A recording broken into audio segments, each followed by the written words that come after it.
Hi, this is John Reed of JohnERP.com. I've been on a roll here. This is my fourth video in the same shoot.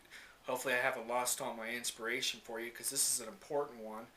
I've been doing a series of videos for SAP third-party providers, either service providers or solution providers.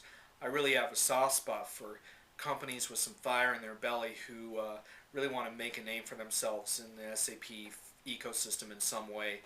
And I think there's a lot that can be learned around how to best participate in the ecosystem to make a real contribution, increase your visibility. There's a lot of misconceptions. And I did a video recently on building an SAP website. I wanted to talk with you a little more about content creation in this video, because one thing I've come to understand is there's basically kind of a hierarchy of content. And you know, there's so much noise out there right now, and there's so many distractions that even the busiest person is subsumed by, with posting their own stuff on Twitter and maybe hanging out on Facebook a little bit or LinkedIn, and then getting pinged all these different articles. Here's something I'm coming to realize, which is that unless you're a lucky kind of celebrity, and I am not, even though I'm somewhat well known in my field, unless you're a real celebrity, you can't really get away with kind of a whatever, kind of roll out of bed, crank out a short blog post. It's not going to work. And here's what's really interesting, is that even good content doesn't really get that much traction when you want to talk about lots of links and which you really want for your website, or lots of discussion or some viral. Great, outstanding content is the content that gets attention. So in many ways, like I saw today, someone that I know who is in the ecosystem posted a blog, and it's just not a very good blog, to be honest with you. And it's a few paragraphs, and he cranked it out pretty quickly, and just doesn't add much value to any conversations that are currently happening. I wish I could tell you more, but I don't want to call this person out because there's a lot of people doing this. And I noticed that after the blog got posted, no one retweeted it, no one commented on it, nothing happened. It was a tree falling in a forest of excessive content that no one is paying any attention to. And I see it a lot. My friend Amit Bendoff at Panaya, a client of mine, has talked about how people just oftentimes are just too busy. They kind of ignore things that aren't relevant to them. And I think he's right. And so there's a need to make relevant content and put a lot of energy and resources into making it good.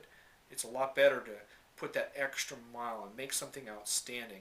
It's even more important than being timely, which might really surprise you. But I was about a month late on a blog post analyzing the Sapiens 2009 conference and how I thought SAP should respond. And I labored over that post. I got to tell you, I had some long nights throwing out drafts and starting over, and it paid off, because when it came out, it touched a chord and people appreciated the substance I put into it. So that's one thing, is outstanding content really carries the day. But the second thing is that I think there's really a hierarchy of content. And I think people do idealize blogs a little too much, because blogs tend to be more about opinions, and opinions are fundamentally not necessarily going to carry the day when you talk about long-term search traction. Blogs can have a very transitory passing. Now, there are a few opinion makers who get a ton of eyeballs, and I don't want to diminish their importance. When you think about it, I think one of the reasons people push blogging onto small companies is that it's a lot easier to set up a blog site than it is kind of a more elaborate site where you can have different kinds of content. And hey, if it's easy to post on a blog, then great. But the thing about blogging is, don't get too concerned with, like, I'm dissing blogging, because if you can use a blog, you can make it your own. It's just a tool in the end. But here's the thing. There's a hierarchy of content, and opinions are not at the top of that hierarchy. I would say at the top of the hierarchy would be data, unique data, surveys you've taken, customer interviews. So customer interviews would be the next thing. Underneath data would be interviews, profiles of companies making money, achieving bottom line results. All the social media studies out there show that companies, decision makers, the ones you're likely targeting, they want to learn from their peers. And if you're not in a position to facilitate those interactions, the best next thing is to share interviews and content about those people, share their stories. So that's the next level. I think be underneath that would be rich media. So videos, podcasts, things you can subscribe to.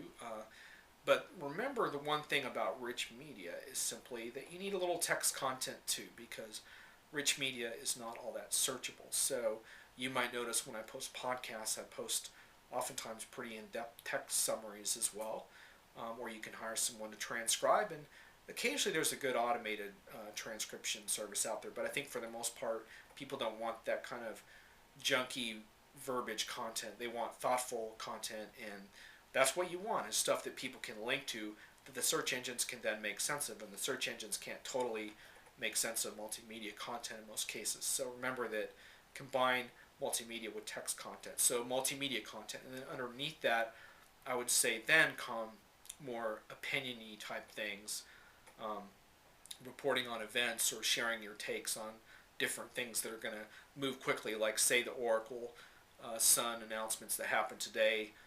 You know, okay, there were a lot of blogs in that, but 6 months from now that's going to be old news, and not a lot of people are going to be searching on what happened that day because there'll be new headlines.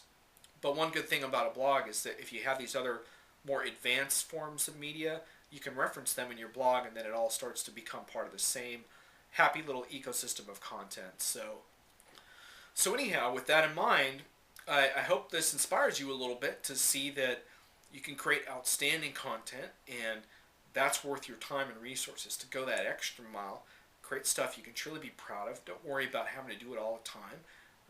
Not doing it every day, not a huge deal.